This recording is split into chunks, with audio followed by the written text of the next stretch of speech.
Hello friends, আজকের ভিডিওতে তোমাদের সবাইকে স্বাগত জানাচ্ছি।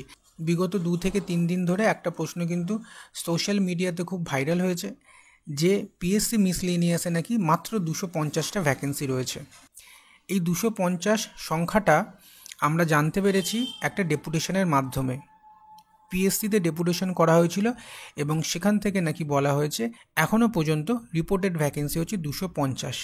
এবং এই খবরটা আসার পর থেকে স্বাভাবিকভাবেই যারা পিএসসি মিসলেনিয়াস প্রিলিমস পরীক্ষায় বসেছিল তারা একটু হলেও কিন্তু হতাশ হয়ে পড়েছে, কারণ 250টা ভ্যাকেন্সি যথেষ্টই কম, যখন পরীক্ষা প্রায় কিন্তু 5 বছর পরে হচ্ছে।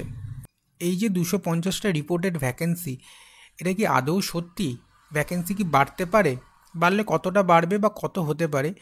এই সমস্ত প্রশ্ন কিন্তু একজন ছাত্র, একজন ক্যান্ডিডেট পিএসসির প্রাক্তন আধিকারিক স্যারকে করেছিলেন এবং তার উত্তরে তিনি কি বলেছেন সেটা তোমাদের সাথে আজকে আমি ডিসকাস করব। তো তোমরা দেখো, স্ক্রিনে দেখতে পাচ্ছ প্রশ্নটা আমি ওপরে স্ক্রিনশট করে আটকে দিয়েছি যে স্যার মিসলেনিয়াস 2023-এর প্রকৃত ভ্যাকেন্সি কত? আসলে কাল পিএসসি ডেপুটেশনে বলা হয়েছে মাত্র 250 আছে ভ্যাকেন্সি। স্যার সত্যিই কি এত কম ভ্যাকেন্সি? দয়া করে জানাবেন, আমরা অনেক উদ্বিগ্ন আছি। এই প্রশ্নটা করা হয়েছে স্যারকে। স্যার উত্তরে কি বলেছেন এবারে চলো আমরা সেটা দেখে নেব। স্যার জানাচ্ছেন, আজই অন্য একজনের প্রশ্নের উত্তরে জানিয়েছি বিগত 2 বছর মিসলেনিয়াস পরীক্ষা হয়নি, কাজেই ভ্যাকেন্সি বেশিই হবে। 600-র ওপর রিপোর্টেড এখনও পর্যন্ত। তাই মাত্র 250টা ভ্যাকেন্সি, এটা নিয়ে আমাদের উদ্বিগ্ন হওয়ার কোনো কারণ নেই। রিপোর্টেড ভ্যাকেন্সি যদি 600টা হয়, পরবর্তী ক্ষেত্রে এখনও মেন্স আছে, ইন্টারভিউ আছে, এখনও 1 বছরের একটা টাইম ফ্রেম রয়েছে রিক্রুটমেন্ট অবধি। মিনিমাম আমি বলছি 1 বছরের টাইম ফ্রেম রয়েছে, তখন কিন্তু ভ্যাকেন্সি আরও বাড়বে। আচ্ছা, এরপরে স্যার কি বলছেন যে আরও কিছু ডিপার্টমেন্ট থেকে রিপোর্ট আসা বাকি।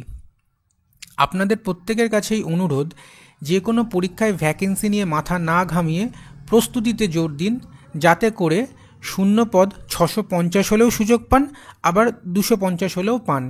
অহেতুক এই নিয়ে টেনশন করবেন না। রিটায়ার্ড করার পর এত খুঁটিনাটি জেনে দেওয়া আমার পক্ষে কঠিন হয়ে দাঁড়াচ্ছে।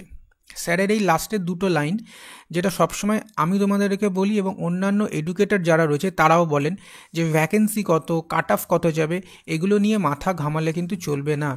ভ্যাকেন্সি যতই থাকুক, আমরা জানি যে কম্পিটিশান হাই এবং আমাদের লড়াই করেই কিন্তু চাকরি পেতে হবে। সেই জন্য স্যার যেটা বললেন সেই কথাটাই কিন্তু আমি আবার রিপিট করব, তোমরা পরীক্ষার প্রস্তুতিতে জোর দাও, ভ্যাকেন্সি নিয়ে মাথা ঘামিও না। আশা করছি এরপর ভ্যাকেন্সিস নিয়ে তোমাদের আর কোনো কোয়ারিজ থাকবে না। কাজেই এই ভিডিওটা ইনফরমেটিভ মনে হলে ভিডিওটি লাইক করো, বন্ধুদের সাথে কিন্তু শেয়ার করো। দেখা হচ্ছে খুব তাড়াতাড়ি নতুন একটা ভিডিও নিয়ে। Till then, God bless, take care.